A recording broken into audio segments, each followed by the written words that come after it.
Hi. Hey, Jared. calling Chris Anderson apparently in London, and yet are you a mirage? No, actually, I am in London, but chances are, but I've just flown back from Japan, and I've been in the South Pacific for 3 weeks, so I have no idea what time it is, what day of the week it is, or even what month it is. So most likely, I am asleep right now. And Rick, where are you? I am in Chicago. Well, you didn't go anywhere. One fixed spot in the universe. I just sit Yeah, here you are 24 hours a day waiting for History Happy Hour. You are my anchor, Rick. You're like my polar north. I know You you're know, wherever always you are, yeah. you come back here for peace and calmness and history galore. There we go. Welcome, everybody, to History Happy Hour, and thanks to Stephen Ambrose Historical Tours for helping to bring this show to you. And check out their really terrific offering of military history tours at stephenambrosetours.com. And whether you're watching live, watching on replay, listening on the HHH podcast, we're glad you're here. And this week, it's our last of 4 encore episodes, and it's going to be a great one because it's going to be with Peter Hart talking about his book, Footsloggers, and you're going to really love this show. Yeah, it's good. And Peter's a great personality. Let us know what you're here and what you are drinking. You know, we want to make sure we definitely, we don't want to lose sight of the fact that it's History Happy Hour, and we want you to be happy. And if that requires some chemical assistance, generally requires alcohol here. Yeah, we think that's a great idea. And I want to thank everybody who supports us on Patreon. I don't know if Chris does. Chris, do you want to thank these people too? Yeah. No, I'm the one that said that they could be called August. August and Learned. And Learned. Instead Top of just shelf. The Group, which is what you want. So clearly, I admire them greatly. And generous. And we do appreciate everybody who supports us on Patreon, which you can do by going to patreon.com/History Happy Hour. And I'm sure we can't see that you're there, but we will be going back we'll feel it. to check. We'll feel it. So let us know that you're here. Let us know, as I said, what you're drinking, and we'll take solace from that when we look and see who was here for the show. Absolutely. Okay, Chris, I got no more BS left, so you got to give me a cue so we can get going.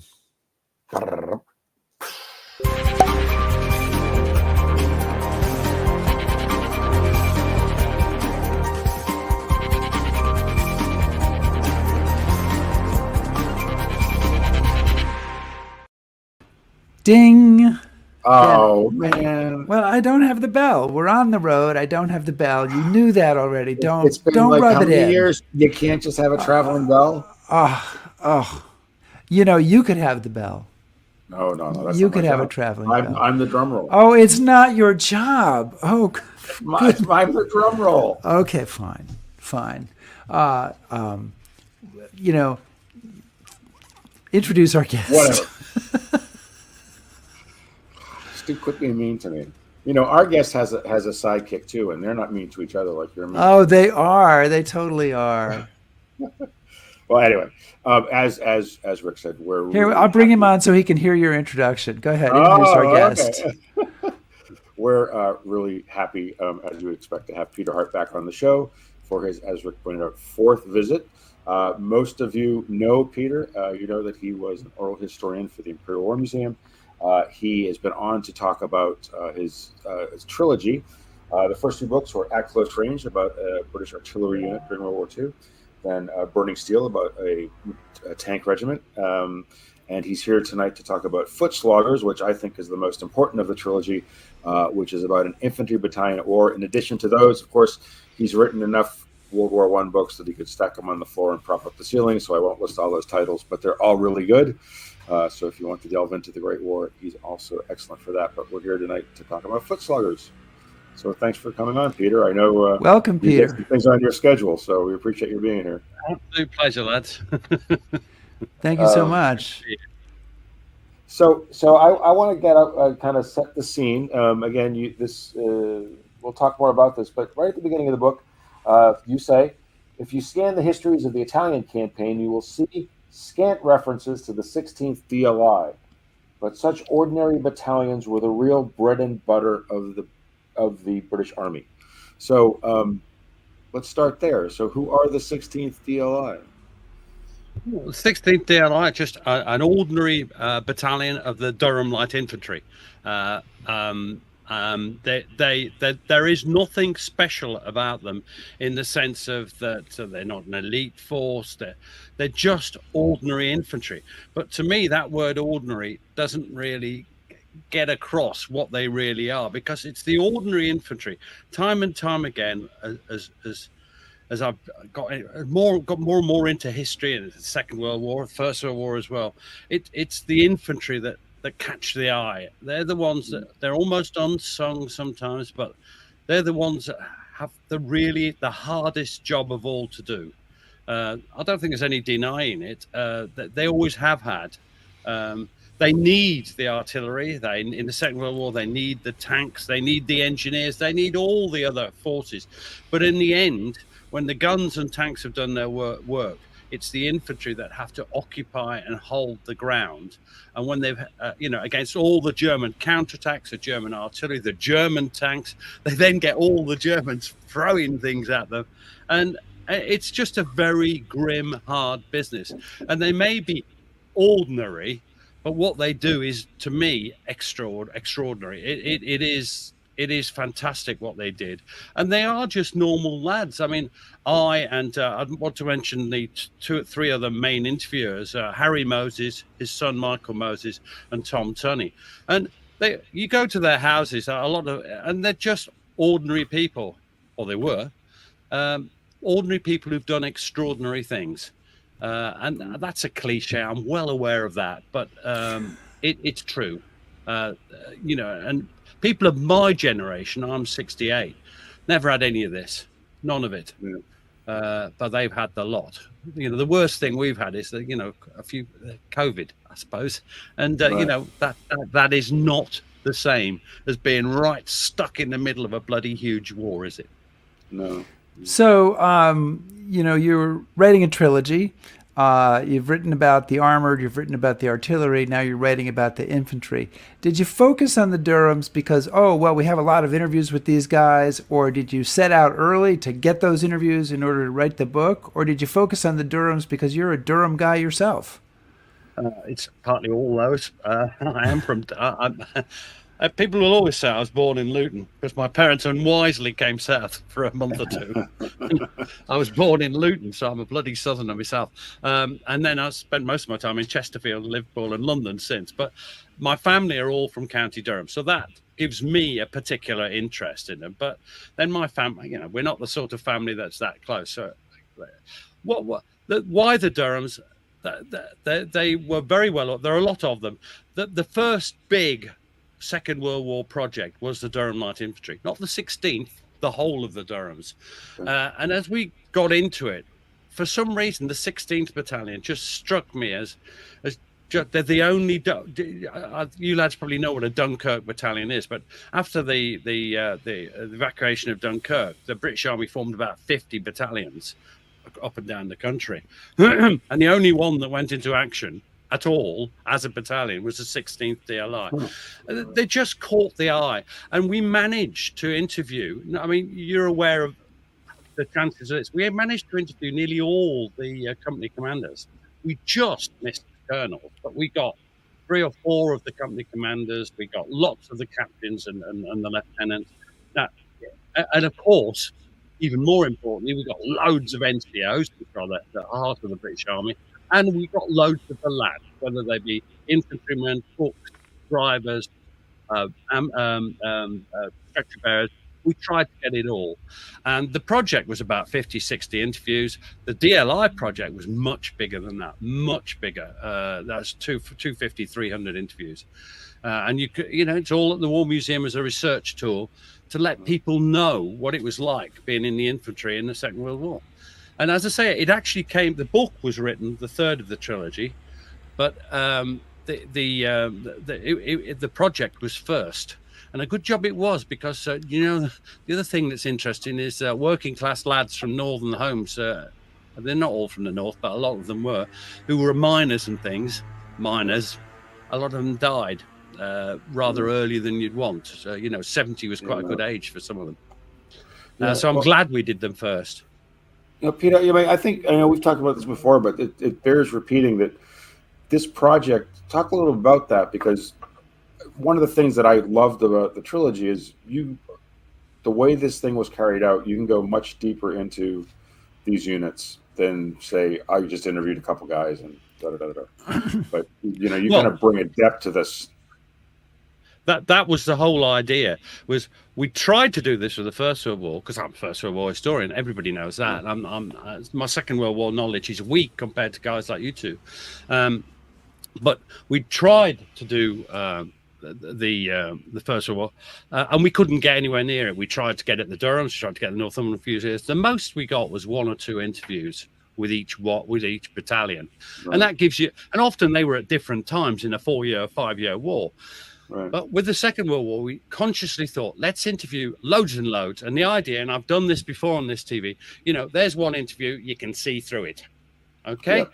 There's 2 interviews, you can see a lot less. Now, if I had 50 hands, you'd see what I mean. You cover everything. Now, there are outliers. There are always going to be some characters who don't fit the norm. They hate all officers or they love all officers. You've got people on either side. But you can get a general sense of what's happening. And when people talk about coming under a mortar attack or talk about attacking a farmhouse, they're talking about the same one. And you can actually get close to the action. Is everybody always telling the truth? I don't think they're deliberately lying, but we all know memory can be fallible. But by doing lots and lots of people, you can get a sense of what happened. And my aim is to let people know what it was like. That's what really excites me about the 3 books, but this one in particular, I have to say, you just get an idea of what it was like, what the problems were, how they tried to solve them. Fear, leadership, these things come out, and they're talking about the same leaders, they're talking about the same issues, they're talking about the same problems. And I find it fascinating. I realize other people don't necessarily. The book sales aren't that good. But those people aren't going to watch this show, so. Right. So the Durhams are infantry, and you say you want people to know what it's like, and what it's like, at least through a lot of it, is it's pretty horrible. They are going through some very intense stuff, really starting from their very first action in North Africa, when basically the company practically gets wiped out and has to be reconstituted again. Sedgemoor, the back end of February and early March 1940, was up to 3. Sorry, what a memory. And that battle is visceral for them. I mean, they've been in the line for a couple of months. They've had some experience, they've been under shell fire, they've been under small arms fire, but nothing like advancing and coming up against German troops who are prepared, ready, and skilled, equally skilled or more skilled in some cases. And the battalion is torn apart. The casualties are appalling, and they're basically left with 2 companies, bits of 2 companies, I think you'd have to say. And for the rest of the Tunisian campaign, the Durhams are used as a stopgap, and there's a bit of a, you want a company, we'll form a company and add it to your battalion for the next whatever you're doing. Normally to provide a firm base, as it's called. So the Durhams would go and hold the base when another unit made an attack. But they don't really get reconstituted properly until after the Tunisian campaign finished, after that terrible opening battle of Sedgemoor. It's terrible. So Peter, just again, for the benefit of all of our American viewers, could you just briefly describe, so what's the structure of this unit? I mean, when you say a battalion, what is that? I mean, because obviously the British and American are a little bit different. Well, it's fundamentally, but it's part of a regiment, but the regiments are sort of false herring in the British Army, because the battalions are about between 800 and 1,000 men. When things get bad, it starts going down, but 800 would be a good guess for how many. They're in companies A, B, C, and D. With a headquarters company, they're about 250 in each. of the main ones are smaller. They've got their own transport, but not enough to. They're not motorized, but they have got transport to bring forward rations and stuff. They're part of a brigade, 139 Brigade, and there's 3 battalions in the brigade, but it's a pretty standard setup. It's not that different, I don't think, from the American battalion. Well, I think a British brigade is basically roughly to an American regiment. Yes. Okay. So the Durhams fight in North Africa, Italy, and Greece during the war, and we're gonna, because we don't want to pop all around your book and in and out of every single one of these campaigns. We're going to try to focus on one small section of that, which is the crossing of the Volturno River in Italy in October 1943. But to set that up, let's talk about the fighting in Italy more broadly. How is it different from North Africa, where they'd been before, or Northern Europe in terms of terrain, tactics, etc.? I mean, before they've been, it's not desert, but North Africa's there's a lot more. It's not crowded scenery. One of the things people who come over, they always talk about the fact that when you get to Italy, that there are villages with people in them, or towns, and the fighting becomes much more murderous from both sides. They land at Salerno. They're not in the first wave, but they come ashore in the first 2 days. There's some unbelievably interesting fighting on a thing called, rather sadly, Hospital Hill, which is named after a monastery, a sort of a monastery school at the top of it. Terrible fighting there. I mean, you could have picked that as an incident, but and then they fight their way, and they're basically the German counterattacks on the Salerno beachhead are withheld. And from then on, the Italian campaign proper begins. And Italy's an absolute bastard. I mean, I'm not with Churchill on this one. Why we ever went to Italy, I have no idea. Fundamentally, it's just one bloody ridge and river after another. And the Germans have the time they set up a really strong main defensive line, the Gustav line, and that just runs right across Italy. It's quite narrow, and it's based on Monte Cassino, with Monte Camino in front of it, which is much more important to the 16th DLI. But Monte Cassino is, we all know about that. Now, in front of that, that's the Gustav line. Oh, there we are. It's probably called something else on there. They often are. It's called the Bernhardt line on there, and in front of that they have another line, which is the Volturno line, or Victor line. It's often called Viktor, which goes from Termoli on the east coast across to Castel Volturno on the west coast. The Durhams, by this time, are in the American Fifth Army, which seems strange, but they're part of 46th Division, 139 Brigades in 46th Division, and this is the next fight. And this is what we're going to deal with today. And I hope you get, I've got loads of quotes for you, and I hope we get a feel of the fighting. We get a feel of what it was like. I don't want people to think that I'm not trying to shock with this. I'm not trying to be excited by it. What I'm trying to do is just show what it was like. And the accounts were going to go. So the 46th Division are on the left flank, so between the sea on the coastal plain, and they're facing the Volturno. They move up towards it, and in the original part, as they move forward, they become aware that the Germans have used scorched earth tactics, and quite a few of them talk about this. And this is Private George Bland. He's in the carrier platoon support company. He says the Germans used to kill everything rather than leave it, because the Germans had packed it in. Then he wouldn't give them an inch. He used to kill the cattle as he went back. There was always that smell, the sickly smell of death wherever you went. And they move forward, and they get to towards the river, and they're the reserve battalion, that's 139 Brigade, and they're behind the 5th Sherwood Foresters and the 2nd 5th Leicesters. Again, just ordinary infantry units, not guards, not anything dramatic, not and The Durham's job is to send out patrols and explore the ground leading up to the Volturno. And they're also sent forward, and this is the first incident I want to briefly contact. They're sent forward to cover. They're building the Royal Engineers. Let's just have a moment to think about the Royal Engineers and how important they are to any Second World War campaign. But never mind. They're moving up to cover the building of a bridge across a canal just in front of the Volturno. One of my favourite persons I ever interviewed was a chap called Ronald Elliott. He was a lovely, soft-spoken chap. He looked like a school teacher. When I interviewed him, he was about 64. I'm 68 now.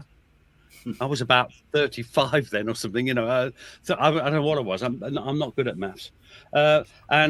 He goes forward with the 17th and 18th platoons to cover. They're going forward to cover the Royal Engineers, and Ronald Elliott's going to be on the wireless link. But let's first they've got to get across this canal to cover the building of it from the other side. And this is a quote from another character called Kenneth Lovell. He said this: "The engineers were just on their own putting this Bailey Bridge across. We went across in our canvas and wood assault boats. They took about 6 men. They had wooden bottoms, canvas sides with a wooden frame at the top. You sort of lifted them up, pushed 2 or 3 struts in position to keep them rigid, got in and paddled across the canal, which was about 10 foot deep. My platoon came across, and our platoon sergeant, Ray Sykes, said, as soon as you get over, get into those trenches and take up firing positions." Now, so the 2 platoons, 17 and 18 platoon, get across, and they're trying to cover the Royal Engineers. Everything's quiet, absolutely quiet, but there starts to be a couple of signs that the Germans may be about, but they don't know where. And this is Private Robert Ellison, 18 platoon. In the distance, I observed a couple of Jerrys running across the road carrying a machine gun. I passed a word back to the corporal, and he just ignored it. He didn't want to know. We didn't know what we didn't know what we were talking about. We were blind, i.e., there's no Jerrys there. Whether they'd had false information previously, I don't know. I said there is. He wouldn't have it. He was back nearer the canal. It was his fault. I wish we'd taken it upon ourselves to fire our Bren gun along the road, and we might have saved the day. But we were so disciplined, we daren't. At least we would have got the first shots in. And that's the first point that happens that I want to raise generally that you might feel you want to comment on. And that is, in the infantry, there's a lot more arguing. A lot more arguing. There's a lot more incidents where people blame other people for things going wrong.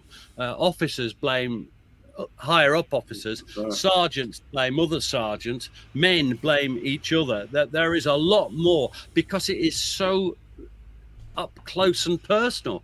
You're right up in amongst it. It's not like the artillery or the tanks, although they all have their problems too. We've discussed it. But do you know that? Yeah. Do you see what I mean? Yeah, and I actually I'm glad you brought up Robert, because that's a question I have. I mean, he kind of says, this whole incident doesn't need to happen, the way it does. And I was curious about, what's the condition of the unit that, are they all saying, well, this is just a mess? Are they just kind of burnt out, or is Robert kind of an outlier here? No. They're in reasonably good. They've been rebuilt, and they've done well at Hospital Hill. They've done well in Italy so far, but there's still the problem is that when something happens like this, it's going to be a terrible shock. Whatever, Ellison has thought he's seen something. His sergeant hasn't agreed, or corporal hasn't agreed with him. But when the Germans open fire, it's murderous. And this is what Corporal Kenneth Lovell says, just to give another quote. He says, and this is they all start with these words, all hell broke loose. How many times have you seen that? Machine guns opened up at us from every bloody quarter, from behind us, from our sides, from the front. The Germans had set up a beautiful ambush. Martin's platoon, that's 18 platoon, got cut up. He got badly wounded. That's when he started screaming his head off like a bloody baby. We were taking up fire positions. We opened up. We could see flashes. Brothel Baby, he was my Bren gunner. He was next. I wonder how he got that name. He was next to me, and he got a bullet through the wrist. After a while, he said to me, "Here, Corporal, give us a drink, will you?" I felt for my water bottle, and I found I'd had a burst of machine gun bullets go through it. I cut my hand quite badly as I felt for it, where the metal had been ripped to pieces. The Germans were just a few yards away. The buggers! We opened up, and it was very, very dicey. So they've been caught. They're in a vulnerable position. There's no bridge, proper bridge back. There's a blown-up bridge, but the Bailey Bridge isn't ready yet. They've got a canal behind them, and Robert Ellison says this. He's the chap who thought he'd seen him before. The Jerrys set up the machine gun and started firing down the road at us, didn't they? Notice it's gone from machine guns everywhere to our machine gun, which is more likely. That's an interesting thing about oral history. You have to keep your head going. There was quite a lot of Germans came down. We had to scarper back to the canal. Running back, they were lobbing these little stun grenades. And I got quite a few shrapnel wounds on my wrist and arms. He means just little flenses, bits. You didn't know it had happened, just a flash at the side of you. The other lads were getting bullets in them, but fortunately I didn't. The eternal British soldier, as long as you're all right. We lost quite a few blokes there. It was completely flat, the whole area, like a playing field. Thing was to get back to the canal and take up a position on the canal bank. There wasn't enough cover just behind the embankment. The water was pretty high up, so we were stood in the canal up to our chests in water. Jerry came down, he was firing on them in the canal as they were trying to get over the canal. Captain Whitehead, our second in command, was killed there. He was trying to rescue blokes in the canal. They found his body down near the sea. It floated down the canal.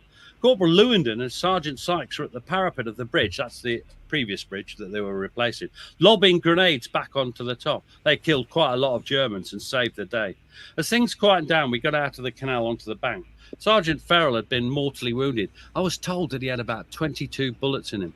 And now, some of the men panicked. One of them was Ronald Elliott. We'll come back to that. But this is Corporal Lewandon, and he's talking about, you know, in the last quote, we heard mention that Corporal Lewandon and Sergeant Sykes were at the parapet of the bridge. So now we turn to Corporal Lewandon because we had an interview with him. And he says, we had to get as near as we could and try and get them out of there. I was quite close to Ray Sykes. The Germans couldn't see us. The only thing we could use was grenades. We managed it. We certainly moved them. The trouble was we got to the point where we nearly ran out of grenades. Somebody had the presence of mind to go back over the other side of the canal, pick out some more grenades and brought them back to us. That was really Ray Sykes' show. He thought of it, and I wouldn't take any credit for that. I just backed him up, that's all. Ray was decorated for that, and rightly so. And there you have, you know, two blokes who've made a difference. And do you know, in the modern army, you must have heard this, and in the Second World War army, individuals making a difference in any action. I don't know, Chris, you must have something to say about that. I was going to say that's one of the things that I always point out on my trips. That, you know, you talk about these battles with thousands of people and all these things going on, but there are so many moments where it's one person that does one thing that completely changes the course of events. You know, and I find that really compelling, and I find it interesting because, again, you know, it's the idea is that you as an individual, you're still important, you still matter. You're going to, for good or for bad, right? That's going to change things, right? Absolutely. And that then, just what I like about oral history is that not everybody is a hero. Funnily enough, I've said Ronald Elliott is one of my heroes. He's dead now, I think. I used to meet him every year in Durham when I did talk fair. He used to always be in the front row going, "Hello, Peter." You're getting old, he used to say. Anyway, this is what Ronald Elliott isn't John Lewandon or Ray Sykes. Right. He panics. He says this: there was a rush back to the river. I got into the river. I was pushed into the river. Some people got into a boat. I found myself in a canal, and not being a good swimmer, was in some danger of drowning. I got hold of the boat, which was floundering around, and someone, either deliberately or unconsciously, waved a paddle around and knocked me glasses off. Whether he was trying to knock me off the boat, I don't know, but I had no intention of being knocked off the boat. I hung on grimly. Meanwhile, pandemonium was still going on the far bank. Some of the platoon were fighting back, and it wasn't a total retreat, but some small number had retreated, including me. Eventually, we got to the other side of the canal. I was soaking wet without my glasses on. I didn't know where to go. I didn't know where the Germans were or anything. There I was, a sorry sight, wandered about on the riverbank with the mosquitoes around, not being able to see very far without my glasses, waving my Beretta in the air, prepared to defend myself, although quite how and in what way wasn't very clear. And there you have. And perhaps, I don't know whether either of you two would like to comment, that not all soldiers are brave all the time. By the way, he was brave, and he performed fully and well through many actions as a signaller. But on this particular occasion, he panicked. I don't know what you think. Well, I admire the fact that he actually recounts that and is able to say that in an interview. But no, right. I mean, Rick, we've all talked to veterans, and I think if they're being honest with themselves, they'll say that some days I was on, and some days I wasn't, and some days I should have, and some days I didn't. I respect the people who can deal with it honestly and try instead of trying to cover it up some way. But there are moments in combat, obviously, from everybody we've talked to and everything that we've read, where everybody is kind of driven past their limit. And one of the things that's always so fascinating to me, and it kind of breaks away from your book for a second, is how many soldiers are so forgiving of that in their comrades, where they say, well, he had shell shock, or he had this or that, and he went screaming back, and I don't blame him, I'm not angry at him. This feeling of that it could have been me, that everybody has. It's a constant refrain from these men in the interviews, even from the very bravest through to the ones who perhaps not so brave, that when they see someone crack, that they're very aware how close they personally have been to it on occasion, and there is a general sympathy. We have an illustration of that coming in the main crossing the Volturno coming up. I'll push on. I'm sorry to talk so much. That's why I keep trying to bring you lads in. Absolutely. Yeah, we're it's like a holiday for us, so it's awesome. I do, but especially if when you get to talking about Brian Collins, and he's kind of character, give us some background on him before you get into him. But go ahead. It's Russell Collins. Russell Collins. Sorry, I'll give you background on him. I'll tell you how I met him. Yeah. So the next thing is the Volturno itself. So the Durhams, and there's in the book and in the oral history, loads of talk about the patrols they sent out, and that they plan, they identify the shallowest portion where you can just about walk across it, but I want to make clear what the Volturno was, because you see pictures. I looked some pictures up on the internet before this, and then I forgot to send them. It's a fearsome professionalism by Pete. It's a fearsome bloody obstacle. I'm not kidding. What time of month was it?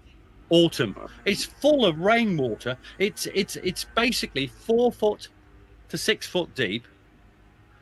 People say it's 4'6", but I like to say it's 4'6". And it's some 300 feet across, which it's 100 yards. So if we said 100 meters, that would be about right. Everyone knows yards are the same as meters. Now, so Clark, it's Mark Clark, your old friend, you Americans. It's his plan, and there's a 2-division front attack. The U.S. Corps, the 6th U.S. Corps, are going to attack inland, and the British 10th Corps, of which the 46th Division is part will attack across the lower Volturno, and so the 46th Division are doing the bit by the coast, and I'll bugger the rest of them because that's what you have to do. I'm afraid when you're doing one unit, there's no space for. Anyway, they have a conference, and Colonel Johnny Preston, someone we not mentioned, but a man noted for his tactical ability. He tells them to get ready, and they're going to go forward. They go to the debussing point at 1700 on the night of 12th, 13th of October. A and C companies will go first at this shallow point, and then the battalion headquarters would follow with B and D companies that were meant to be coming in boats, so not a lot of them did. The men were in battle dress, and now they're crossing a river. This is what they had to carry. Now, I will also point out, this is as a First World War historian, people say, "Oh, why did they go forward on the Somme carrying all that gear?" What gear are you going to leave behind, sunshine? You're going to leave your rifle behind, or perhaps you're going to leave your grenades, or perhaps you're going to leave your kit, or your rations, or your pickaxe. What are you going to leave behind? And this is what they had. This is Corporal William Ver. He's in B Company. He says, "Field service, fight in order. Your pouches for ammunition, your weapon, your small pack with all your gear in it, your shaving kit, your towel, soap, mess tins, your emergency rations, your entrenching tool, of course you got it. Water bottle, bayonet. Your heaviest thing was your ammunition. I had 10 magazines of Tommy gun ammunition. They were fairly heavy. The lads also had Bren gun magazines. It all adds to your weight. They had the rifle, somebody had the Bren gun, or the Piat. So all this bloody kit we got across this sodding river, you know. Now, in charge is A Company go first. That's commanded by a chap called Major John Morant. But the one we want to talk about is Second Lieutenant Russell Collins of A Company. Now, I remember the first time I met him, and I haven't told anybody this before online. I was sent to interview him. He lived in Bodmin in Cornwall. Went on the train. Train was 2.5 hours late. I got to his house. Soldiers like you 5 minutes early for 5 minutes early, a bit like you lads on there. There he is. He's a little tiny black. Well, he's the officer in the middle. Looks about 12. Russell Collins. I met him. By this time, he was a 60-year-old or 65-year-old. He looked about 12 in that in real life. And he said, "What time do you bloody call this?"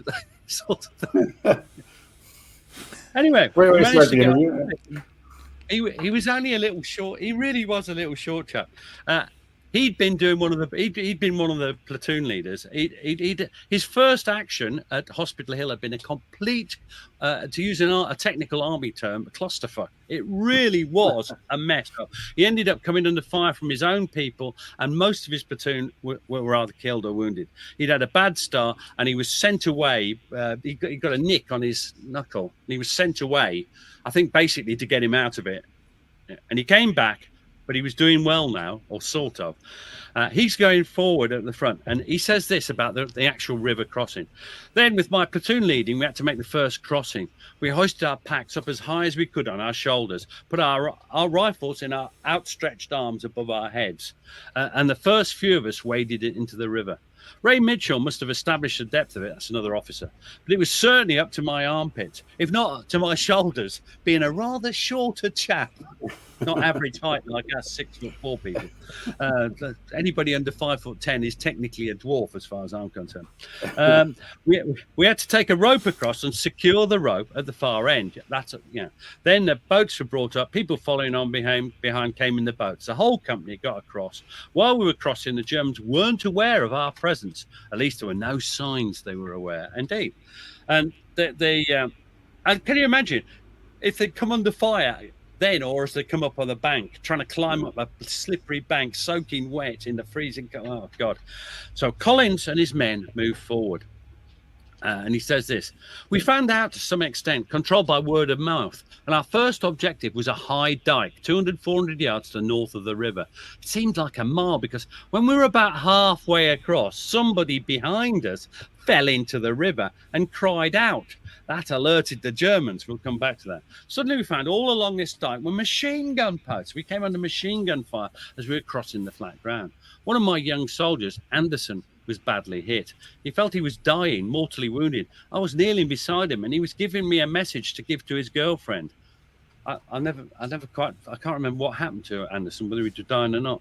We were still trying to get on, just trying to making our way forward. We managed to get under the lee of the dike. Sergeant Major Wilson, he was as cool as a cucumber. Whenever he got an order, he always said, 'Very good, sir.' Major John Morant was a bit laconic himself, and he said, 'Sergeant Major, sir, I've been hit.' Wilson said, 'Very good, sir.' We were in such numbers that the enemy probably withdrew to a concentration army. In other words, the Germans are very good soldiers. They don't fight to the death on a position. They fight and then drop back and then either counterattack or take up another line. Now, again, the beauty of oral history. A chap called Tony Sacco, a good Italian name. He was from an Italian family, and they ran an ice cream shop in Gateshead or somewhere, Durham, and He was Italian, but he was in the British Army, and he said this: "We were crossing, great, not making a sound. I was up to my neck, holding on to this rope. That's the rope Collins and them took across the slopes to get up to the top. You've never seen mud like it. It was shiny black. It looked like coal tar. Those who managed to get on the top had to pull you up. We were covered in this black slime, but we didn't make a sound crossing. Further up, they were crossing in dinghies. Suddenly, this lad started screaming." He was a Cockney lad, Londoner. We got all, and I love the next words. We got all sorts after Segenay. The battle where they were destroyed. Yeah. Right. He was screaming, "I'm drowning! I'm drowning! I'm drowning!" He must have woken the whole German army up. Somebody was saying, "Drown, you bugger, drown!" It's all just so true to life. And what I love about it is, I follow it up in the book, but that soldier, he didn't slink away. He said, after he just said, "I lost my nerve," but he stayed with it and he fought right through the campaign, and he was respected by his peer group for having come back from that rather bad incident, because he had alerted most of the German army in the area. But and I think that's interesting. It's what you were saying again, Chris, about people, getting through things, and you have a good day and you have a bad day. Now, the Germans now woke up, as Colin said before. They open up fire. We've had that, and they're firing on pre-arranged targets. It's dark, remember, and the Durhams are still fairly lucky. They're not getting hit a lot. But when the Germans start to sort out what's happening, their fire gets a lot more accurate. And this is a quote from a chap called Ken Lovell.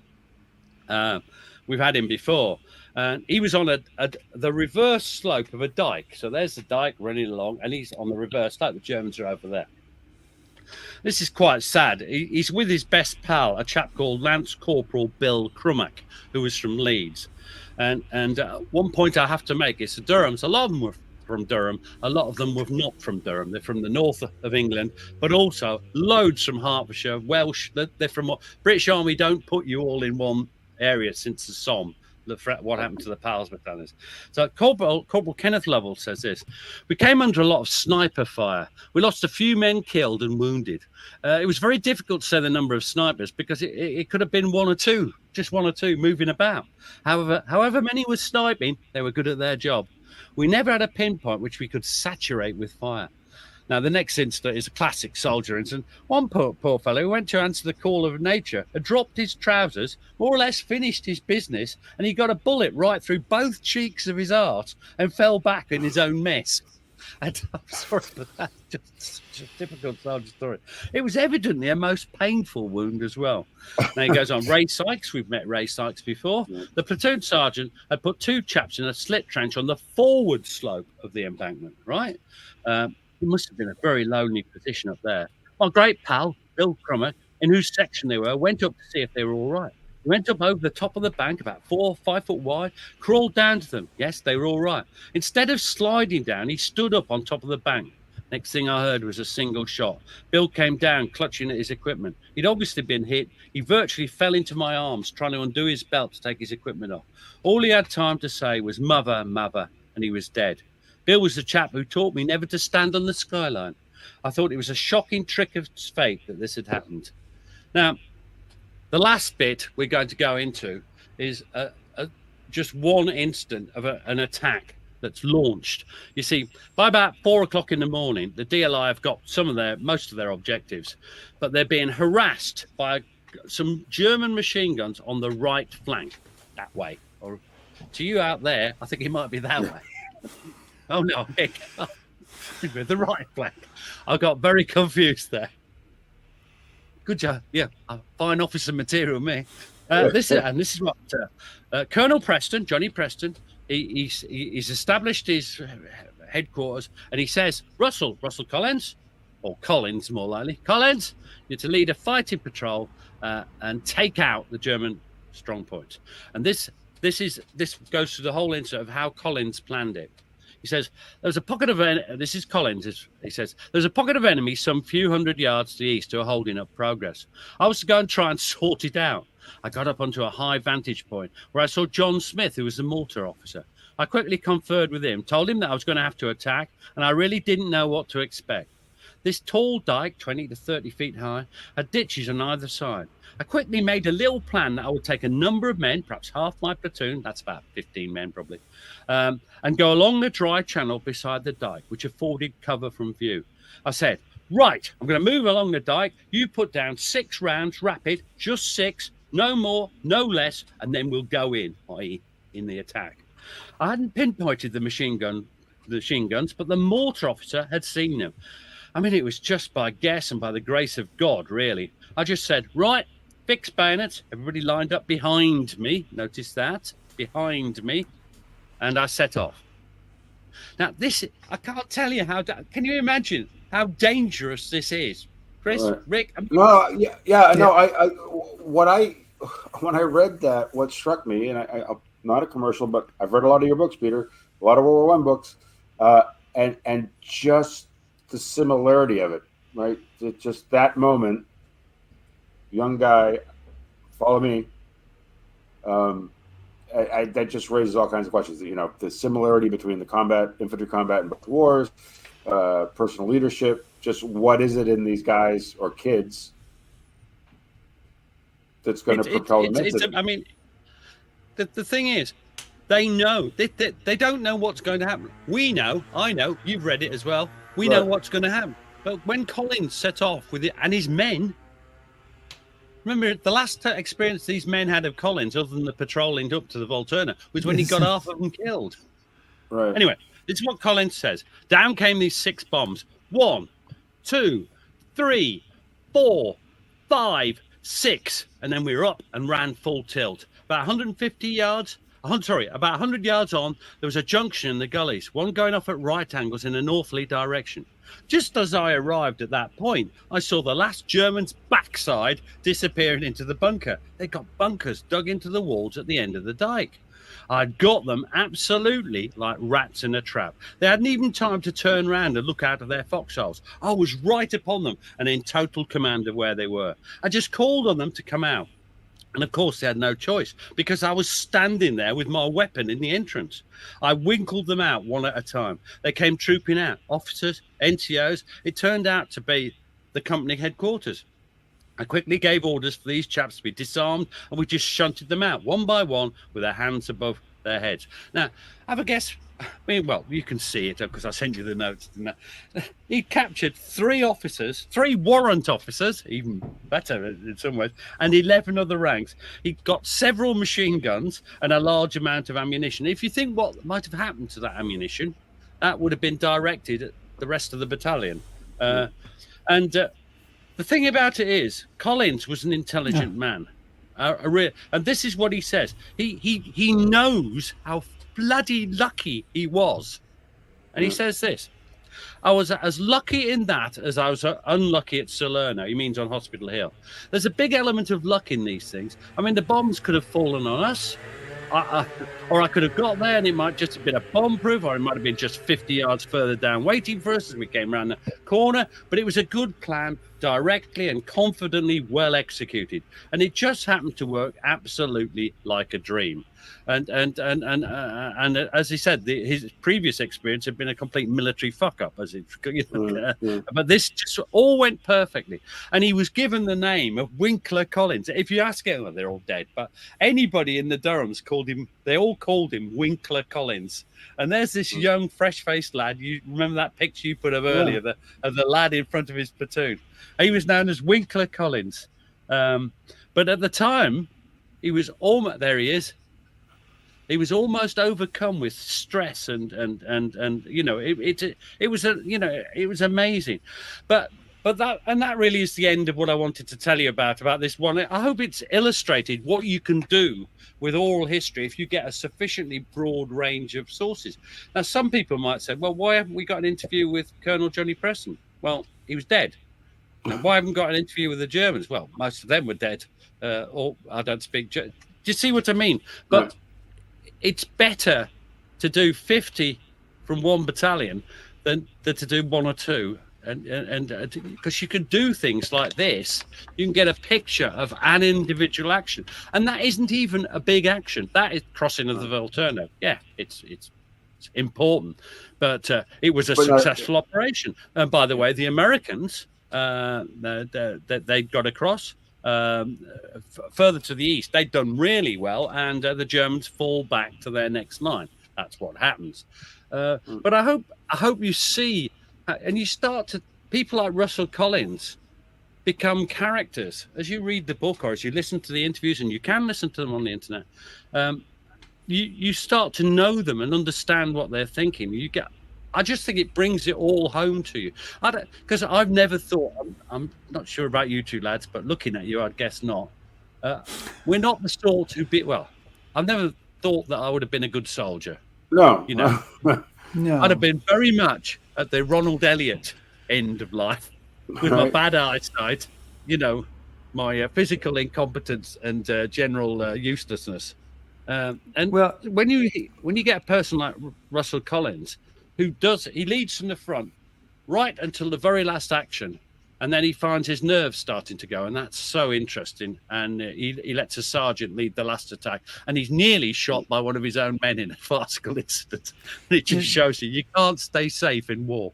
There's a comment from one of our viewers that I just want to pick up here. David Picker, who says, and now I've made this so small on the screen that I can't read it very easily, but he says, my father, who served in North Africa and France, commenting on some heroics shown in some war movie, said, it wasn't like that. We were all scared green kids.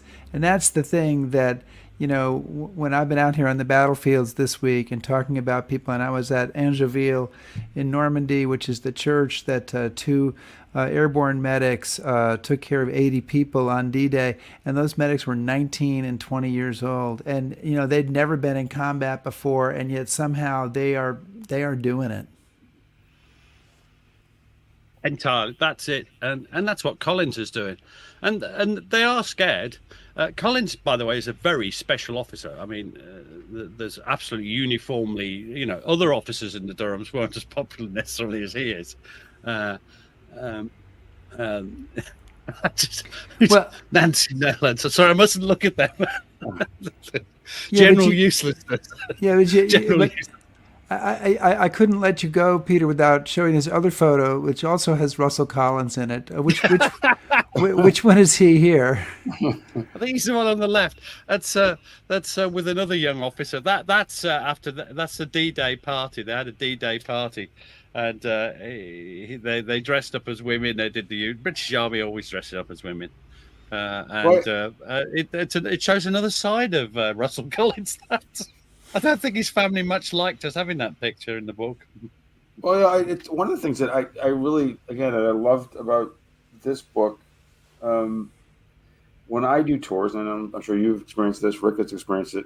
You'll describe an action, and understandably, the guests want to know, well, why this, why that, why didn't you go over here? And they want to try to put some kind of a logical framework on a completely chaotic and absolutely screwed up situation. And just that little microcosm we've been talking about is a perfect illustration of it. A lot of it just sort of happens, and you're trying to survive through this. But part of that is also that as historians who are out in the battlefield, we are trying to put a framework to stuff. We are trying to make it into a story and tell it and give it a beginning and middle and an end, when it the reality might really resist that. I entirely agree. You're trying to bring sense to a chaotic situation where 90% of the people in it don't know the full story, or indeed other than the microcosm that's going on around them. And you, in a sense, your job is to try and sort it out as best you can. But it's telling that there's a whole chapter in this book, can't remember what it's called, where there are instances, it's called "Could You Have Coped?" And that is just, and there was a similar one in the book about the 54 as I call them, the tank regiment. There's just a chapter of instance that I couldn't pin down. They didn't know where they were and what date it was. They told a good story that got bit of corroboration, but I couldn't pin it down. So I just put it together so we could use the stories without pretending that we know where it is, because that's when historians go wrong, when they say, oh, that would be good if that was at Sedgeland, or it'd be good if that was at the crossing of Volturno. But they didn't know. So don't pretend. And that's important for a historian, not to pretend to know more than they do. This is easy for me because I've got a chaotic memory and personality, and so I get lost quite easily. So I have to be very careful to try and make sure I do know what they're talking about before I commit it to print. I do my best. Not saying I don't make mistakes. Well, you have made the mistake of being with us 4 different times on History Happy Hour. It. And the next time you come, we'll get you a History Happy Hour hat, which so you don't burn your bald head on which delivery. will insist that you wear when you do it. What are you working on now that might be? I know you said you're probably 2 books ahead of us. So what can you tell us? What can you, without giving away the marketing strategy? I'm working on Egypt and the Sudan, 1882 to 1898. I'm telling the story. It's leading up to the Battle of Omdurman. And it's trying to chart a way through some horrendous battles where both sides behave absolutely appallingly. But it's just so dramatic a story, and the people involved. And I've also tried as much as possible to use people who are in the First World War, because people have this idea that First World War generals spring into life. This is my friend Gary Bain from Pete and Gary's Military Historian. He's very keen on this, that you think General Haig is a 62-year-old and always was 62, but he wasn't. He was a young and gorgeous cavalry officer, and he led an Egyptian squadron into a cavalry charge at Omdurman. He nearly got the VC for saving an Egyptian NCO. It would have been a very soft VC, but it's certainly more brave than anything I've ever done. Beatty was in charge of the gunboats. Beatty from the Battle of Jutland, the battle cruisers. Kitchener, of course. But loads and loads of Townsend from Kut led a Sudanese battalion. He led on horseback at the charge on the Battle of Atbara. Fantastic. History is such an interesting subject, and we're History Happy Hour. We're speaking to the bloody converted. Well, yeah, but it's always nice to talk to people that agree with you. Peter, thank you so much for joining us today. So We've been chatting, of course, with Peter Hart, who is the author of Footsloggers, among many others. He also, you can hear him on Pete and Gary's Military History podcast. And he's leaving at 3 a.m. for Gallipoli. He's invading Gallipoli. Can't wait. Peter, thank you so much for joining us Thanks, today. Peter. Yeah, thank you for. Safe I've had travels. such a good time. I'm off to the pub now as well with my mate. All right. James. What a life! What a life! Travel It's hard safely. work. Bye, chums. Cheers. Have safe trip. Peter Hart. Yes. What else can I say? Peter Hart. So make sure you check out the Naughty Lumps. I think they're on YouTube. The Naughty Lumps, his band. It's a revelation. It's a revelation. Next week, oh my God, we are back live. We will be here. Say it ain't so. With stories and maybe wounds. I don't know. Shapes, yeah. We might look older. Tanner, I hope. Yes, you will look tanner. I will still be the whitest man You're like your head and your shirt kind of all like are one. I don't know how to interpret that. So I'm not going to. Next week, yes, we are going to have an interview with Earl Swift, who's the author of the 1921 Murder Farm Massacre and the Horror of America's Second Slavery. So we're coming back to live episodes with a uplifting, light and whimsical romp through American history. I think we need to like interspace books like this with like more pie books or something. I don't know if there are more history pie books. We've covered that. We've really kind of done that, and but if you see any history pie books out there, and whether it's pie that you eat or pie the number, either one, Yeah. let us know and we'll take a look at them. Okay, good. Thanks. So, guys, join us next week as we come back live. We hope we haven't worn you out with our encore episodes, but please subscribe to us on Twitter. Excuse me. It's been 4 weeks, so subscribe to us on YouTube. Next week. Subscribe to us on YouTube. Follow us on Facebook. Shout at us on Twitter. Listen to our podcast. Back us on Patreon and browse historyhappyhour.com. Thanks, everybody. Be safe.